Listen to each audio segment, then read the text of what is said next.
What happens when royalty walks into a morning show expecting special treatment and the host refuses to bow down? In just 32 seconds, one entitled outburst would shatter the illusion of grace and reveal the shocking truth behind closed doors. Before we dive into this explosive confrontation, make sure to hit that subscribe button right now because we're pulling back the curtain on royalty's dark side, exposing entitled celebrities and their shocking behavior the cameras never showed you. We've got the raw footage they don't want you to see, and you won't want to miss a single reveal. Drop a comment below and tell us what you think about this outrageous behavior. Now, let's get into what really happened on that unforgettable morning. The studio lights were blazing bright that morning at Good Morning America. Michael Strahan sat behind his desk, smiling at the cameras like he always did.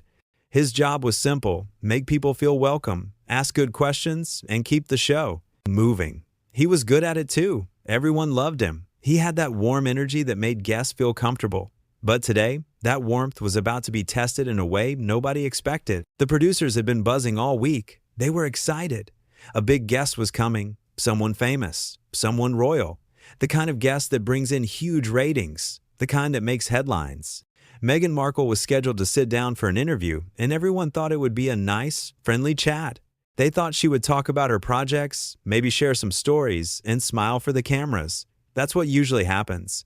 But that is not what happened at all. When she walked onto the set, something felt different. Her expression was cold, not the warm, media-trained smile everyone expected. She looked around the studio like she was inspecting it, like she was judging it. Michael stood up to greet her, extending his hand with that famous smile. She barely looked at him. She gave his hand the lightest touch, then walked past him and sat down in the guest chair without a word. Michael glanced at the producers off camera. They shrugged. Maybe she was just nervous. The cameras started rolling. Michael leaned forward, ready to begin. "Welcome to Good Morning America," he said warmly. "We're so glad to have you here today." She looked at him with a blank expression. "Are you?" she said. Michael blinked. He kept his smile.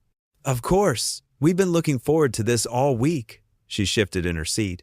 "I'm sure you have. Everyone wants a piece of me these days, don't they?" There was an awkward silence. The crew behind the cameras exchanged nervous looks. Michael tried to recover. "Well, you're definitely someone people want to hear from. So let's start with your new project. Can you tell us a little bit about what you've been working on?" She sighed, loudly, like the question was beneath her. "Do we really have to start with that? Can't we talk about something more interesting?" Michael paused. His smile tightened just a little. "Sure, what would you like to talk about?" She leaned back, crossing her arms. "I don't know, Michael. You're the professional here, aren't you? Shouldn't you know what to ask me?" A producer whispered into Michael's earpiece. "Stay calm. Keep it moving." He nodded slightly. "All right, let's talk about your recent appearances. You've been very vocal about certain issues. What's driving that passion?" She rolled her eyes. Actually rolled her eyes on live television. "You know what's driving it, Michael? People like you. People who think they can just ask me whatever they want and I'll just sit here and perform like a trained animal." The studio went quiet, dead quiet. You could hear the camera operators breathing. Michael's face changed. The smile faded. His voice stayed calm, but there was steel in it now. "I'm sorry, I don't think I understand. We invited you here to have a conversation. That's what we do on this show. We talk with our guests." She laughed, a sharp, bitter laugh. "Talk with your guests? Is that what you call this? Interrogation is more like it. You sit there with your little questions, trying to get me to say something you can turn into a headline. I see right through it." Michael set his note cards down. He looked directly at her. "Ma'am, with all due respect, nobody is interrogating you. These are standard questions we ask everyone who comes on the show. If you're not comfortable answering them, we can talk about something else. But I need you to understand that everyone here has been working hard to make you feel welcome." She stood up, right there, in the middle of the interview. Just stood up like she was about to leave. "Working hard? You want to talk about working hard? Do you have any idea what I've been through? Do you know what it's like to have the entire world watching your every move, judging you, criticizing you? Of course you don't. You just sit here in your comfortable little chair and ask your comfortable little questions." Michael stood up too. His voice was firm now. "Actually, I do know what it's like. I've been in the public eye for decades. I've faced criticism. I've dealt with pressure. But I've never disrespected someone who was trying to have a conversation with me. And I certainly wouldn't do it on their show in their studio, in front of their audience. Her face turned red. Excuse me? Are you saying I'm disrespecting you? I'm saying you walked in here with an attitude, Michael said. You've been dismissive since the moment you sat down. You've insulted me, you've insulted my team, and you've insulted this show. So yes, I think that's disrespectful. She pointed her finger at him. Her voice got louder. You have no idea who you're talking to. Do you know what I could do to your career with one phone call, one statement to the press? I could destroy you. The crew was frozen. Nobody moved. Nobody spoke. Michael just stared at her. Then he shook his head slowly. Is that really what you think power is? Threatening people? Trying to intimidate them? That's not power. That's just sad. Her eyes went wide. How dare you speak to me like that? I am a duchess. I deserve respect. Respect is earned, Michael said quietly. It's not given because of a title. And right now, you're not showing respect to anyone in this room. Not to me. Not to my crew. Not to the audience watching at home. She grabbed her purse. Her hands were shaking. I don't have to sit here and listen to this. I agreed to come on this show as a favor to you. And this is how you treat me? Michael crossed his arms. A favor? You're promoting a project. That's why people come on talk shows. We give you a platform and you share your story. That's how this works. But you have to actually participate. You have to be willing to have a conversation. She took a step toward him. Her voice was cold now, dangerous. You think? You're so smart, don't you? You think you're some kind of hero for standing up to me? Let me tell you something, Michael. You're nothing. You're just another talking head on another morning show. Nobody will remember your name in 5 years, but they'll remember mine. Michael didn't flinch. Maybe they will, but they'll remember you for moments like this, for how you treated people, for how entitled you acted when someone didn't bow down to you. That was it. That was the moment everything exploded. She threw her purse on the ground. Entitled? You're calling me entitled? You have no idea what I've sacrificed, what I've given up, what I've had to deal with. And you sit there in your perfect little world and call me entitled? Everyone has struggles, Michael said. Everyone has sacrificed something. But that doesn't give you the right to treat people like they're beneath you. That doesn't give you the right to come into someone's workplace and act like they should be grateful you showed up. She was breathing hard now. Her face was flushed. I want to speak to your producer, right now. I want someone with authority, someone who understands who I am and what I represent. A producer stepped onto the set, a woman in her 50s with gray hair and glasses. She'd been watching from behind the cameras. She walked up calmly, her face neutral. I'm the executive producer. How can I help you? She turned to the producer, pointing at Michael. This man has been incredibly rude to me. He's been confrontational and disrespectful. I demand an apology.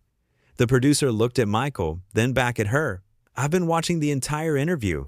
Michael has been nothing but professional. He's tried multiple times to engage you in a conversation, and you've been dismissive and hostile. If anyone deserves an apology, it's him. Her mouth dropped open. Are you serious right now? You're taking his side? I'm not taking sides, the producer said calmly. I'm stating facts. You came here as a guest. You were treated with respect. You chose to respond with hostility. That's not Michael's fault. That's not our fault. That's your choice. She looked around the studio. Everyone was staring at her. The camera operators, the sound technicians, the production assistants. All of them watching. All of them seeing this meltdown happen in real time. You're all against me, she said. Every single one of you. This was a setup from the beginning. Nobody set you up, Michael said. You did this to yourself. You walked in here with an attitude, and when you didn't get treated like royalty, you couldn't handle it. She turned back to him. Her eyes were blazing. I am royalty. That's exactly what I am, and you will treat me as such. Michael shook his head. Not in this studio. In this studio, everyone is equal. Guests, hosts, crew members. We treat each other with respect. We don't demand it. We earn it. The producer stepped forward. I think it's best if we end this interview now. Thank you for coming, but I'm going to have to ask you to leave. She stared at the producer in disbelief. You're kicking me out? I'm ending an interview that's clearly not working, the producer said. You're welcome to leave through the side exit. Someone will escort you. She grabbed her purse off the floor.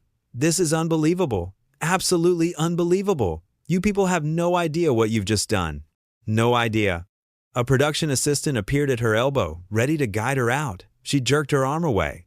Don't touch me. I know where the exit is." She started walking toward the side of the set, but she stopped and turned around one more time.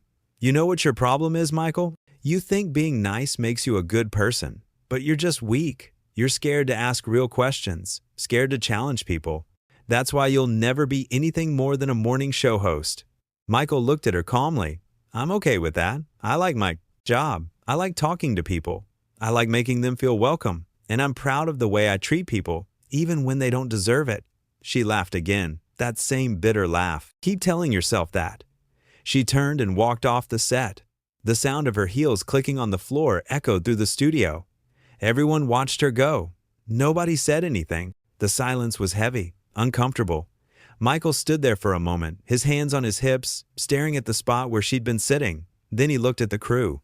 "Everyone okay?" he asked. They nodded. Some of them looked shaken. One of the camera operators gave him a thumbs up. The producer walked over and put a hand on his shoulder. "You handled that perfectly," she said quietly. Michael shook his head. "I didn't want it to go that way. I really didn't." "I know," she said. "But sometimes you have to stand up for yourself and your team, and that's what you did." He sat back down in his chair. The cameras were still rolling. He looked directly into the lens. "Well, folks, that didn't go as planned, but I want you to know something. Everyone who works on this show, everyone you see and everyone you don't see, they work incredibly hard to bring you quality content every single day. They deserve respect. And we're not going to apologize for expecting our guests to treat them with that respect." He paused, choosing his words carefully. "We invited someone here today to have a conversation, a real conversation, but sometimes people aren't ready for that. Sometimes they come in expecting to be treated a certain way, and when they're treated like everyone else, they can't handle it, and that's okay. That's their journey, but it's not ours." The producer signaled to cut to commercial. The lights dimmed slightly. Michael took off his microphone and set it on the desk. He looked exhausted. One of the production assistants brought him a bottle of water. He thanked her and took a long drink. Behind the scenes, the whispers started. Did that really just happen? Did she really act like that? The crew members gathered in small groups, talking in hushed voices. Some were angry, some were shocked, some were just confused. This wasn't normal. Guests didn't act like this. Especially not famous guests, especially not people who were supposed to be polished and media savvy. Michael walked over to the crew. "Listen, I know that was intense, but I want to thank all of you for staying professional. You kept your cool even when things got heated. That takes real strength." One of the younger production assistants spoke up. "Michael, why did she act like that? I don't understand." He sighed. "I don't know. Maybe she was having a bad day. Maybe she had expectations that weren't met. Maybe she's dealing with stuff we don't know about. But whatever the reason, it doesn't excuse the way she treated people. You can be going through the hardest time in your life, but you still have to be kind." The producer called everyone together. "Okay, we need to figure out how to fill the rest of the segment. We've got 20 minutes of airtime left. Ideas?" They brainstormed quickly. They could bring out the next scheduled guest early. They could do a longer weather segment. They could talk about upcoming stories. Michael suggested they just have a candid conversation with the audience about what happened. "People saw it?" He said, "There's no point pretending it didn't happen. Let's be honest about it." The producer agreed. When they came back from commercial, Michael addressed the audience directly. "I know you all just witnessed something pretty uncomfortable, and I want to talk about it for a minute. Not to bash anyone, not to point fingers, but just to be real with you." He leaned forward, his elbows on the desk. "We do a lot of interviews on this show. Most of them go great. We laugh, we learn things, we have good conversations. But sometimes things don't go as planned. And when that happens, we have to make difficult decisions. Today was one of those days." He paused, making sure his words were clear. "I want to be very clear about something. We invited that guest here with the best intentions. We prepared thoughtful questions. We wanted to have a meaningful conversation. But from the moment she arrived, there was tension. And despite our best efforts to make her comfortable and to engage with her, that tension only grew." "Now, I'm not here to judge anyone," he continued. "Everyone has bad days. Everyone has moments they're not proud of. But I do want to say this. The people who work on this show, they are some of the kindest, hardest working people I've ever met. And they don't deserve to be treated the way they were treated today." He looked directly into the camera. "If you're watching this at home, I want you to remember something. Kindness matters. It doesn't matter how famous you are, how much money you have, or what title you hold. None of that gives you the right to treat other people poorly. We're all just people trying to do our best, and we all deserve basic respect. The audience at home was already reacting. Social media was exploding. People were posting clips of the confrontation. They were sharing their opinions. Some defended her, saying she must have had a reason to be upset. Others praised Michael for standing his ground. The debate was fierce and immediate. Back in the studio, Michael wrapped up his thoughts. We're going to move forward with our show now. We have some great guests coming up, and I'm excited to talk with them. But I wanted to address what happened because you all saw it, and you deserve to hear my perspective. He smiled, and for the first time since the confrontation, it looked genuine. Now, let's talk about something more positive. We've got a wonderful chef coming on to show us how to make the perfect chocolate cake. And honestly, after this morning, I think we could all use some chocolate. The crew laughed. The tension in the studio finally started to ease. They moved on to the next segment, but everyone knew this morning would be remembered. It would be talked about for days, maybe weeks. It would be analyzed and debated. People would have strong opinions. During a commercial break, Michael's phone started buzzing. Messages from friends, colleagues, other people in the industry. Everyone wanted to know if he was okay. Everyone wanted to share their thoughts on what happened. He didn't look at any of them. He just focused on the next segment, on doing his job well. The chef came out, cheerful and energetic. She had no idea what had happened earlier. She started talking about chocolate and baking techniques, and Michael engaged with her fully. He asked questions. He laughed at her jokes. He tasted the cake she made. To anyone watching who hadn't seen the earlier confrontation, it would seem like a perfectly normal morning show. But underneath, things were different. The crew kept glancing at each other, still processing. The producer was already fielding calls from network executives. The publicists were scrambling. This was big. This was going to be everywhere. When the show finally ended, Michael stayed on set for a while. He talked with crew members. He made sure everyone was okay. He thanked them again for their professionalism. Then he went to his dressing room and closed the door. He sat down and finally let himself feel everything. The frustration, the disappointment, the anger. He'd tried so hard to make that interview work. He'd been patient. He'd been kind. And it still fell apart. Not because of anything he did, but because someone walked in expecting to be treated like they were above everyone else. There was a knock on his door. The producer came in. "You did the right thing," she said. "Did I?" he asked. "Because it sure doesn't feel like it. You stood up for yourself and for this team," she said firmly. "That's exactly what a good host does. That's exactly what a good person does. You didn't back down when someone tried to intimidate you. You didn't let her walk all over you, and you didn't let her walk all over us." He nodded slowly. "I just wanted to have a good conversation, that's all. I wasn't trying to fight with anyone." "I know," she said. "But sometimes standing up for what's right feels like a fight. And that's okay." They sat in silence for a moment. Then Michael stood up. "All right, what's next? What do we need to do?" "Nothing right now," the producer said. "Go home, rest. Let us handle the fallout. You did your part." But Michael knew it wasn't over. Not by a long shot. This was just the beginning. The clips would circulate, the think pieces would be written, people would take sides. Some would say he was right. Some would say he was wrong. Some would say both people were at fault. As he left the studio that day, he thought about what he'd said on air. Kindness matters. Respect matters. No matter who you are. And he meant it. He really meant it.